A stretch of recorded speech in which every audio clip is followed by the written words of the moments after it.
Hi guys, Dirk Aperture here, and back with another episode Just Tech. We'll be talking about quite a few subjects today.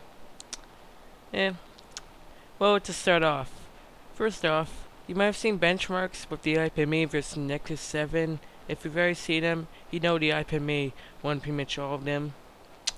Yep, I said it, and I'm open to admit it did win those benchmarks. And I'm saying this when I have a Nexus 7. However, there are two key reasons that this happened. One is obvious, the other not so much. The first obvious one is the price. The iPad mini costs like nearly over $100 more. Actually, well over $100 more.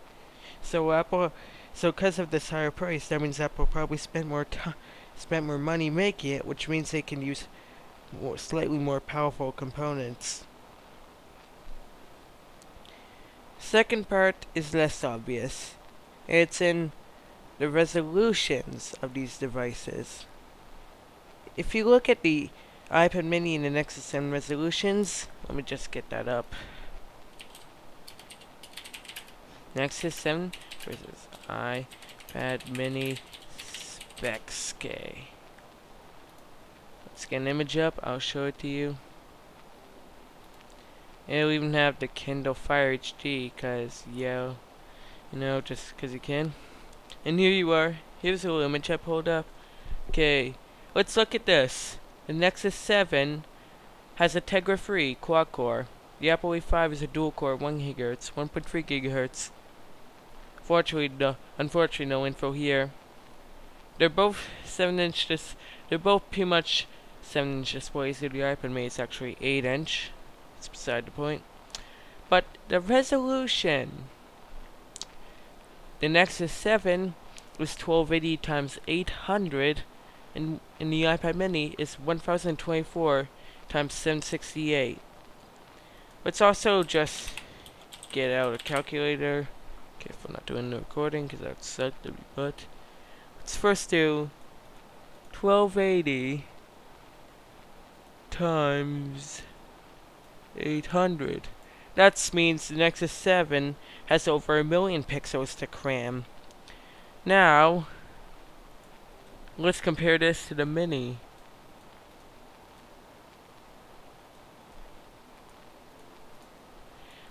Well, as you can see there, the iPad Mini is like 25% less pixels to render, which does improve in the long run. That is pretty much all I need to say.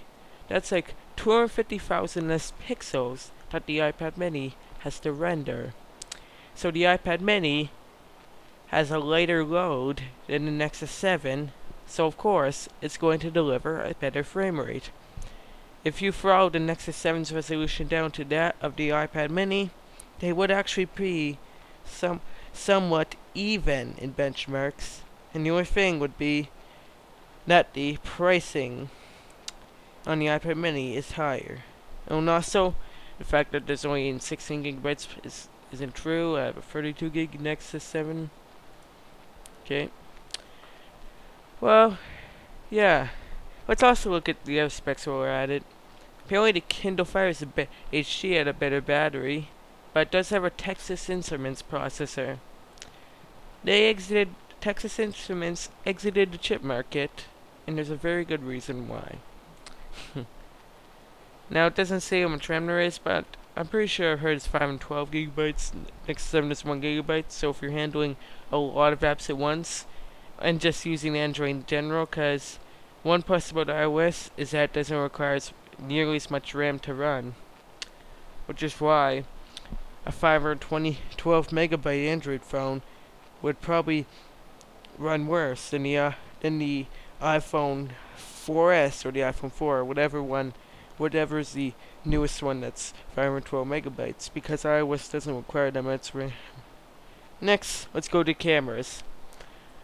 1.2 megapixels versus 1.2 megapixels. If Apple's got all this money lying around and to build a single iPad mini and they got the Apple A5 in there, I'd say the iPad mini would probably have a slightly better one. And again, there's a back camera. Okay, whatever. And let's see, battery. Yeah, no big deal. The iPad mini does weigh a bit less than the Nexus 7. Not much. And it is a bit larger too. It does have more screen real estate, which is nice. And wireless. Well, the iPad mini is the only one with LTE. That's another reason it's more expensive. But it is more expensive, definitely. Now, this is not the pricing over here in Canada, just saying. It's probably, that might be the pricing for the 32 gig one, whatever. That's pretty much it. That's all I have to talk about on this. So let's just get this tab out of here. It's automatically lost relevancy. Okay. Next up is Google Fiber. So yeah, just to show you the impact of Google Fiber, I'm going to look at speedtest.net's Speedwave. Where is it? Speedwave. I wonder if it's still on, because 1 week after Google Fiber, or so after Google Fiber came out, all the tests are... Okay, here we go. See this? This is clearly done with Google Fiber. Some countries seem to be getting less, or some users seem to be getting less. But look at these upload speeds. I could just do 500 megabytes per second upload. That'd be insane. Let's see. Let's see what the slowest one around. Let's go to 26 just to see what the lowest one is. This guy over here. I think you need a new internet service provider. You probably do.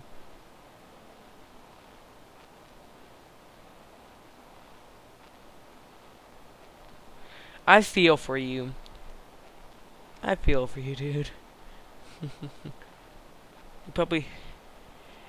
I wonder how he got in here. Let's see. So that's the average download, average upload. I guarantee you, if Google Fiber wasn't out, it'd be around the lines of 15, where it usually is, and 4 where it usually is. But if you go back to number 1, yeah, that's how Google Fiber impacts. And just for fun, let's look at a nice speed test. Okay. Alright. Alright. Still recording, good. Let's hurry up. Begin the test. The internet seems to be fairly inconsistent, so this isn't going to be top results. Top is 10 megabytes. Yeah, it's not at its top right now. It can usually get to up to 10 megabytes. Just not its peak. Probably because I have like a bunch of tabs open. Oh well. But the upload speed's the most consistent part of this entire internet. It stays around 0.8, which I can make do with. It takes a long time. Now let's see. Compare my result. I'm definitely below average. This is going so off topic. See, look, 10.03. That's where I usually am. Alright. Google Fiber, it's expensive, but it's bringing in a whole new generation of internet, and I welcome that. Alright, next up, Intel and their motherboards. In other words, Intel is dropping their motherboards. They're saying, we give up and getting out of there. They're just completely done. I'll just pull up some random image. Can't bring up the PC World magazine where I got in.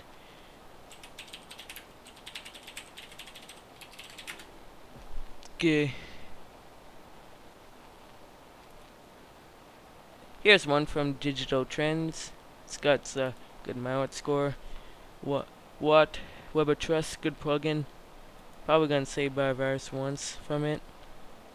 And once is pretty good considering what it could be. So, Intel is going to phase out their motherboards. And my thoughts? I don't care, because Intel motherboards haven't been in the mainstream for ages now. I can see why they're quitting. It's all about the Gigabyte Nexus at Masayo. Oh, and ASRock. They have nice motherboards, in my opinion. That's pretty much it for motherboards, nothing else to talk about. And finally, here's one subject that's unrelated to tech. It's called Why I Haven't Gone to One Channel. Why haven't I gone to one channel? Because I don't like it. It's seeming more appealing as time goes on, so I might switch to it in the future, but I just like the old YouTube layout. Though it does look pretty interesting. It might be nice, I don't know. No, I don't like the way YouTube's going with that. Seems like they're trying to make every channel generic. No, there's no real variety. Just have your little playlists. Let's go back to a channel as it was meant to be. I'll do my channel. This is how this is how it was beforehand for all you new users. It looks pretty old to you guys, but might be pretty, but I don't care. Well, anyways, let's get out of there. And that's pretty much it. So, hope you enjoyed Just Tech Episode 2. See you later. Subscribe to me, Dark Aperture, if you enjoyed. Goodbye.